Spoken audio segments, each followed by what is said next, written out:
Salut à tous, c'est Elias, on se retrouve aujourd'hui pour une nouvelle vidéo, le débrief du combat entre Islam Makhachev et Alexander Volkanovski qui s'est terminé il y a quelques minutes.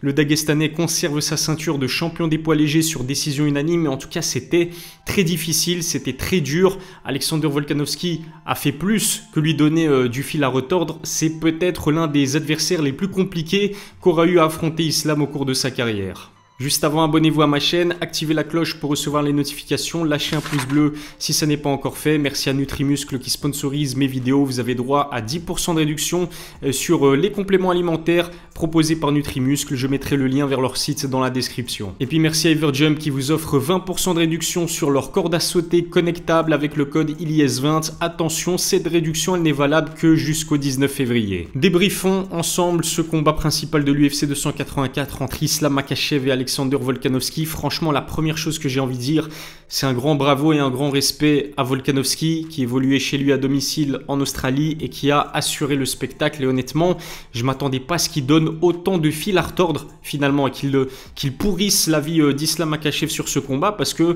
il vient des 66 kilos, il est champion incontesté de la catégorie, il est numéro 1 pound for pound aussi. Il prenait un énorme risque en montant en KT et surtout en faisant face à un adversaire comme Islam que beaucoup de 70 kilos évitent encore actuellement. Et ces adversaires-là, ils évitent Islam parce qu'ils sont au courant de son grappling qui est tout simplement exceptionnel, de son contrôle au sol, de son timing sur les takedowns.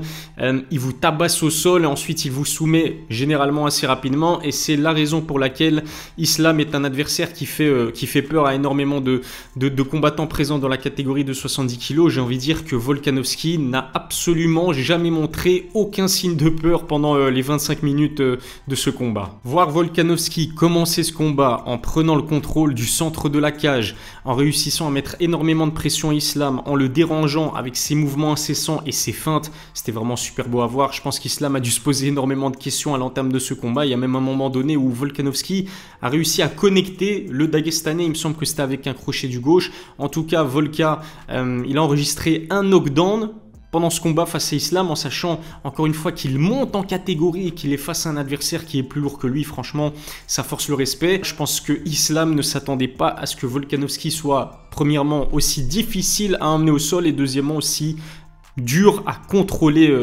au sol. Islam a quand même réussi 4 sur 9 takedowns tentés. Volkanovski en a défendu pas mal. Il a surtout réussi l'exploit de se relever. Il a réussi à se relever alors qu'il était mis au sol par Islam à plusieurs reprises. C'est d'autant plus impressionnant qu'on connaît le niveau de grappling incroyable et la lutte d'Islam Makhachev. Mais en plus de ce niveau de lutte et de grappling, il faut dire qu'il y avait un différentiel de poids qui était à son avantage. Alors j'avoue que j'ai pas l'impression qu'Islam était si lourd que ça. Il y avait peut-être 5 ou 6 kilos de différence entre les deux combattants à l'avantage du Daguestanais.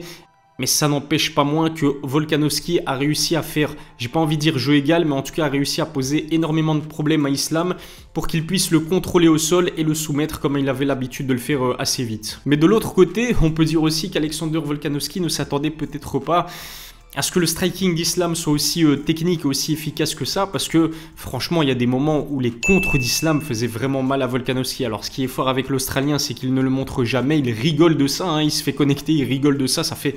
Franchement, si vous êtes à la place d'Islam, ça doit être très difficile psychologiquement ce combat, j'y reviendrai un petit peu plus tard dans cette vidéo, mais quand vos meilleurs coups connectent Volkanovski et que le mec est toujours en face de vous à vous mettre la pression, à rigoler du coup que vous venez lui mettre et qu'en plus de cela, il est si difficile à emmener, voire maintenir au sol, ce combat, il a dû être cauchemardesque juste d'un point de vue mental pour Islam Makhachev.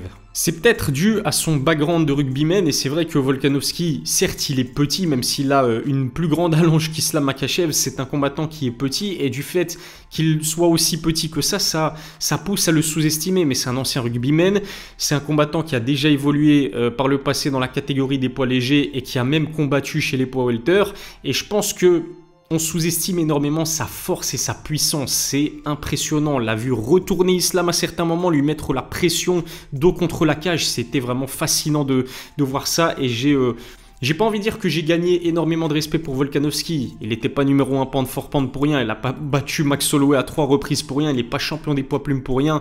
Mais cette prise de risque, le fait de monter en catégorie et donner encore une fois autant de mal à Islam Makhachev qui avait l'habitude de rouler sur pratiquement tous ses adversaires, ça force vraiment le respect.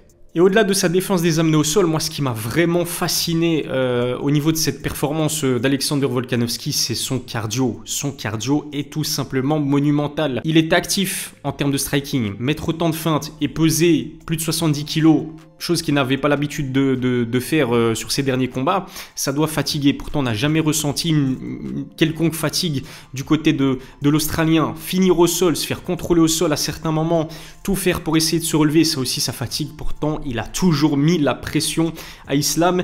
Et à la fin du combat, dans le 5e et dernier round, Islam était dos au sol à essayer tant bien que mal de défendre les coups en grande pound de Volkanovski, bouche ouverte. Il y a certains moments où on voyait le Dagestanais regarder la montre, il avait hâte que le combat se termine, et pourtant Islam aussi, il est réputé pour son cardio. J'ai envie de dire que les Dagestanais, Khabib en tête, ils sont aussi réputés pour leur endurance phénoménale. Pourtant, à ce petit jeu-là, c'est Volkanovski qui était plus fort qu'Islam.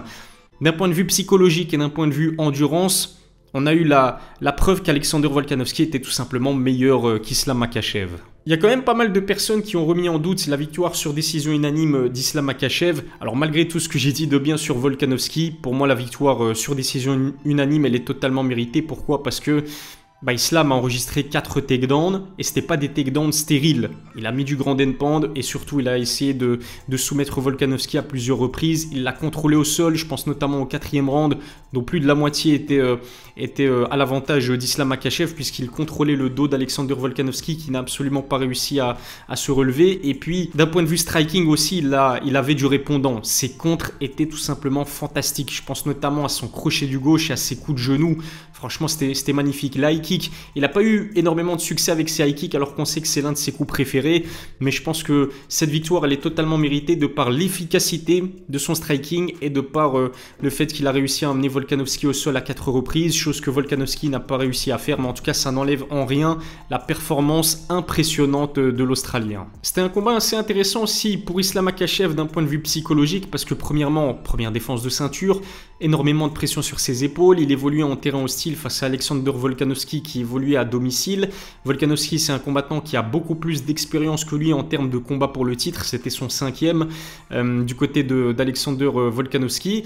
Islam, 2 de ses 3 précédents combats se sont faits à Abu Dhabi où le public il était acquis à sa cause et en plus de cela c'était des combats importants et en plus j'ai envie de dire que Khabib était présent dans son coin et on sait que Khabib comparé à Islam c'est un combattant qui est beaucoup plus relax, beaucoup plus calme et je pense qu'il doit réussir à contrôler les nerfs et la nervosité d'Islam lorsqu'il l'accompagne dans son coin. Islam était privé du coup de l'expérience de Khabib. J'ai pas envie de faire mon psychologue de bas étage, mais j'ai ressenti quand même la pression sur le visage d'Islam qui était assez fermé au moment de rentrer dans l'octogone. Islam Makhachev avait déclaré avant ce combat qu'il ambitionnait de monter en catégorie pour s'essayer chez les 77 kg. Je pense que ce combat et cette performance difficile contre Volkanovski, ça va peut-être remettre en cause cette montée en catégorie. On l'a vu le visage marqué, on l'a vu finir le 5e et dernier round dans un sale état quand même, il était dos au sol, il faisait ce qu'il pouvait pour esquiver les coups en grande pound de Volkanovski, il était fatigué, il a eu mal,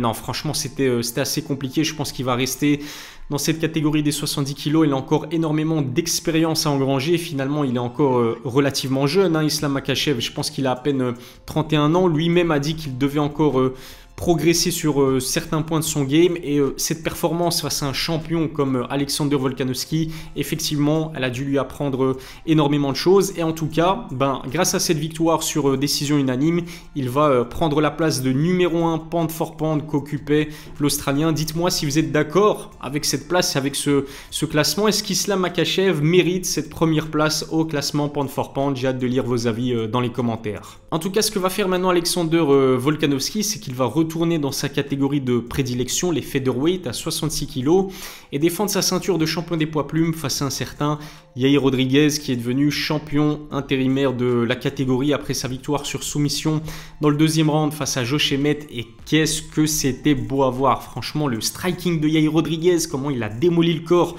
de Josh Emmett avec ses kicks pour au final le finir sur soumission dans le deuxième round. C'était vraiment un régal. Je vous avoue, je pense que je suis devenu fan de Yair Rodriguez qui a un style extrêmement spectaculaire. En plus, il a énormément de classe. On se souvient qu'il avait donné beaucoup de mal à Max Holloway. Cette opposition entre Alexander Volkanovski et Yair Rodriguez pour la réunification en quelque sorte de la ceinture chez les poids plumes, ça va être un grand spectacle. Je vous remercie de m'avoir suivi. N'oubliez pas de vous abonner à ma chaîne YouTube et de lâcher un pouce bleu si ça n'est pas encore fait. Je vous rappelle aussi que mes vidéos sont disponibles sur Spotify et Apple Podcasts. Je mettrai le lien vers ces plateformes dans la description. Je vous remercie de m'avoir suivi. Je vous souhaite un excellent dimanche et à très vite pour une nouvelle vidéo.